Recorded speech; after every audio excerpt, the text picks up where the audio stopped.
Imagine pretending to be sick just to get peace and quiet, and ending up dead because your wife tried to cure an illness you never had. This is the true story of how silence, yes, silence, destroyed a marriage, a home, and a life. My name is Detective Mara Ellison, and this case still haunts me. In the quiet town of Fairview, Daniel and Evelyn Hartman were known for only one thing: fighting. Loud, constant, bitter arguing. Daniel was patient, too patient. Evelyn was fierce, exhausted, and frustrated with life. Their home was a battlefield without a single moment of peace. All of that changed the day they visited their neighbors, the Callaways. Mr. Callaway was genuinely sick, terminal. But what shocked Daniel was not the illness, it was his wife. A woman who once disrespected him, cheated on him, and screamed at him was suddenly gentle, loving, soft now that her husband was weak. And Daniel thought to himself, maybe if I were sick, she'd treat me better. That single thought started a tragedy no one saw coming. A few months later, Daniel's imagination started to manifest physically. It was like his body was acting what he was thinking. He went to his doctor and told him he was losing his hearing and voice.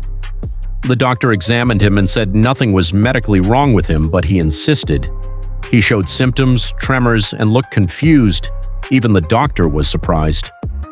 This could be anxiety, the doctor said, and gave him something to calm him down. Within months of visiting the doctor, things got really worse. Everyone was convinced, even Evelyn believed he could no longer speak or hear. And strangely, Evelyn transformed.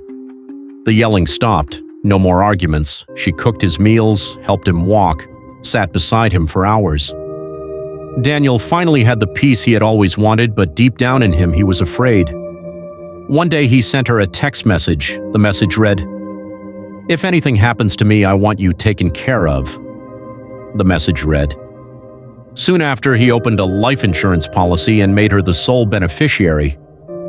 For the first time in years, their home was quiet, maybe too quiet.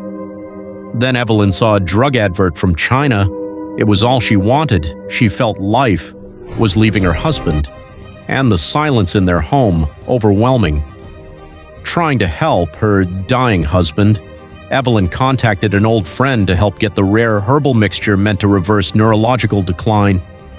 It was a lucky find for her, she smiled to herself. Her husband would be cured and life will return to normal, she thought. It took a few days before receiving the drug. She mixed it into Daniel's tea every day as directed, but there was just one problem.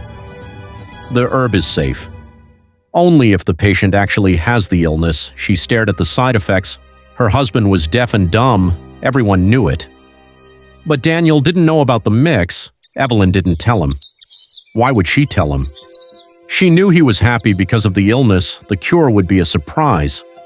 Unknown to her, it was poisoning his system. His immune system collapsed.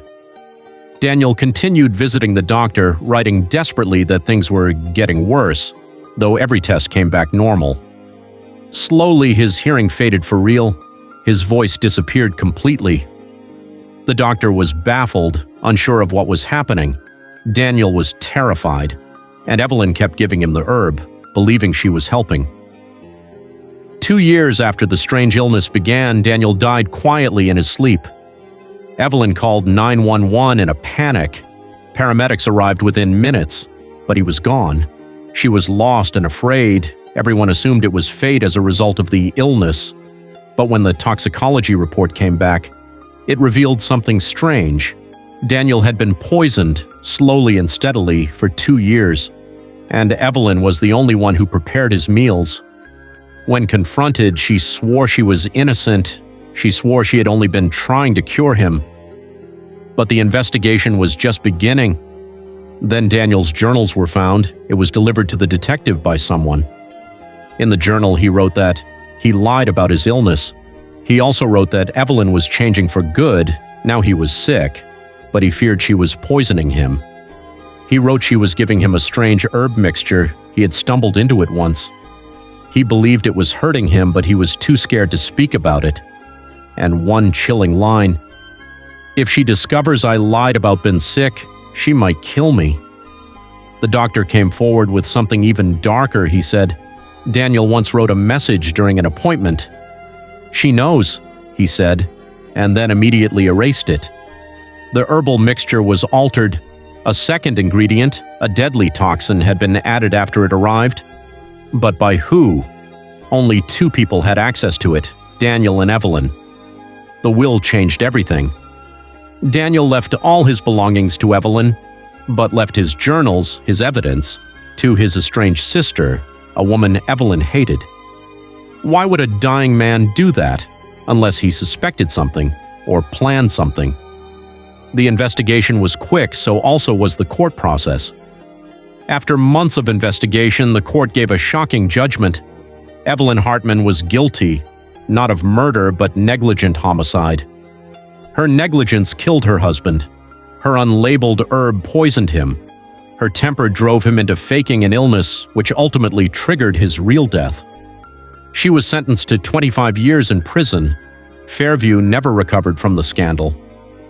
Years after the trial, a sealed envelope was discovered behind a dresser in the Hartman home. It was addressed to Evelyn. Inside was a note. I know you know. I forgive you. If you're reading this, the poison has already done its work. Signed, Daniel. The case was reopened, but no one, not the police, not the courts, not the town, could ever determine what really happened. Did Evelyn kill him? Did Daniel poison himself? Or did both of them destroy each other? It was a disaster. This story remains one of Fairview's darkest mysteries. A marriage built on arguments, destroyed by silence. A husband who faked an illness and died from the cure. A wife who tried to save him and ended up killing him. And a truth that may never be fully uncovered.